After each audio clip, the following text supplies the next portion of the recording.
సంగారెడ్డి జిల్లా సదాశివపేట పట్టణంలో 20 కోట్ల వ్యయంతో చేపట్టిన కందకం రోడ్లు, సెంటర్ లైటింగ్, డివైడర్ అభివృద్ధి పనులను వేగవంతం చేయాలని టీజీఐఐసీ చైర్మన్ నిర్మల జగ్గారెడ్డి అధికారులకు ఆదేశించారు. పట్టణంలో కొనసాగుతున్న అభివృద్ధి పనులను ఆమె పరిశీలించారు.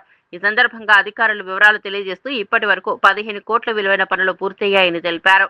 మిగిలిన 5 కోట్ల వ్యయంతో చేపట్టనున్న పనులకు ప్రారంభోత్సవం నిర్వహించినట్లు తెలిపారు.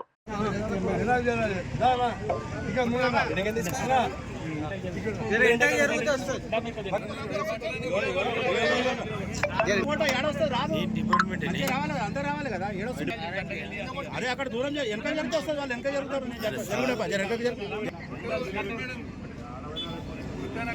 మన అట్లా ఉన్నారు దానికోసం